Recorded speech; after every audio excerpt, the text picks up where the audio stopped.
एक तरफ 11,000 लीटर दूध नर्मदा नदी में बहाया गया, ट्रैक्टर टैंकर भरकर, वो भी भगवान के नाम पर। दूसरी तरफ महोबा, उत्तर प्रदेश का एक सरकारी स्कूल।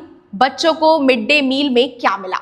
एक बाल्टी पानी जिसमें डाले गए थे बस 2 500 ml के दूध के पैकेट, 50 बच्चों के लिए। 1 लीटर दूध, बाकी पानी। ये दोनों घटनाएं एक ही देश की हैं, एक ही समय की हैं और शायद एक ही सोच की। मध्य प्रदेश के सीहोर जिले के भेरुंडा इलाके के सतदेव गांव में एक 21 दिवसीय धार्मिक महायज्ञ का समापन हुआ। जश्न ऐसा मनाया गया कि नर्मदा नदी का पानी सफेद हो गया। टैंकर भरकर 11,000 लीटर दूध बहाया गया, साथ में ड्राई फ्रूट्स, ताजे फल, सब कुछ नदी में डाल दिया गया। वीडियो वायरल हुआ। बाबा खड़े थे सामने, भक्त खड़े थे पीछे, मंत्र गूंज रहे थे और नर्मदा नदी का पानी दूधिया होता जा रहा था। अब जरा दूसरी तस्वीर भी आपको दिखाते हैं जो कि महोबा की है। महोबा के दिखौहा गांव के एक सरकारी स्कूल में एक वायरल वीडियो सामने आया। स्कूल का कुक 2 500 ml के अमूल दूध के पैकेट 1 बाल्टी पानी में मिला रहा था। सरकार का नियम है कि हर बच्चे को 200 ml शुद्ध दूध मिलना चाहिए मिड डे मील में, लेकिन मिला क्या? पानी। NHRC यानी कि राष्ट्रीय मानवाधिकार आयोग ने इस घटना का संज्ञान लिया और महोबा के जिलाधिकारी को नोटिस भेजा। अब कुछ लोग कहेंगे भाई ये तो धर्म का मामला है, इसमें मत पड़िए। तो ठीक है, डाटा देखते हैं। NFHS 5 के आंकड़े बताते हैं कि बिहार में 5 साल से कम उम्र के 43% बच्चों की लंबाई उम्र के हिसाब से कम है। 23% बच्चे जिनका वजन खतरनाक रूप से कम है।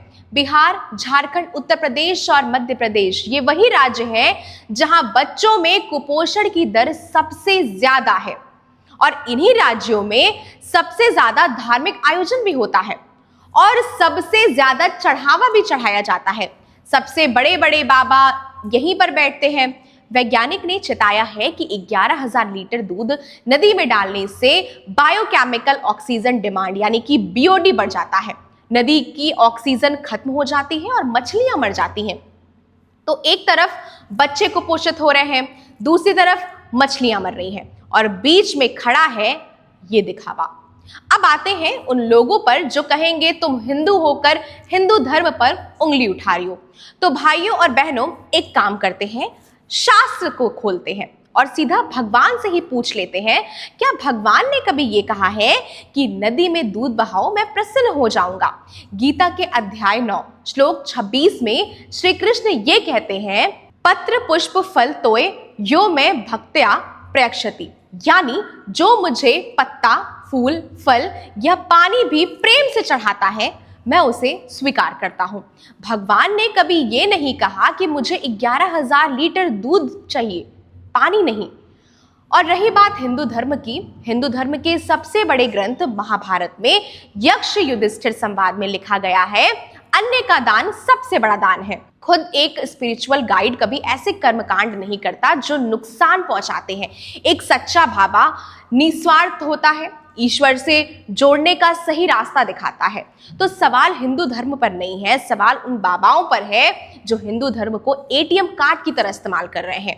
भाइयों, ये कोई नई बात नहीं है। नवंबर 2019 में सोनभद्र के एक सरकारी स्कूल में 81 बच्चों को 1 लीटर दूध से भरी बाल्टी पर पानी मिलाकर दिया गया था। उसके बाद 2026 में फिर महोबा में वही हुआ। बिहार में 2025 में 50 बच्चे कीड़े मिले खाने से बीमार पड़े। उत्तर प्रदेश में मिड डे मील में 11 करोड़ का घोटाला मिला। और इसी बीच पिछले कुछ वर्षों में भारत में कुंभ हुआ, महायज्ञ हुए हैं और धार्मिक आयोजन में अनाज, दूध, घी की बर्बादी के दर्जनों मामले सामने आए हैं। कहीं पंचामृत के नाम पर, कहीं नदी पूजन के नाम पर, कहीं विसर्जन के नाम पर, और हर बार यही जवाब, ये सब आस्था का मामला है। लेकिन उस बच्चे की आस्था का क्या जो सुबह भूखा स्कूल जाता है और वहां मिलता है उसे पानी? जो लोग कहते हैं हम भगवान को प्रसन्न कर रहे हैं, उनसे एक सवाल, अगर भगवान सच में सर्वव्यापी है, अगर वो हर जगह है, तो क्या वो उस बच्चे की भूख को नहीं मिटा सकते हैं? क्या वो उस मछली की तड़प को नहीं समझ सकते हैं? क्या वो उस नदी के घुटते हुए पानी को नहीं समझ पा रहे हैं? धर्म वो नहीं है जो नदी को सफेद करे, धर्म वो है जो किसी के पेट की आग बुझाए। और अगर हम ये नहीं समझे तो भगवान को नहीं समझ पा रहे हैं, खुद को बल्कि धोखा दे रहे हैं।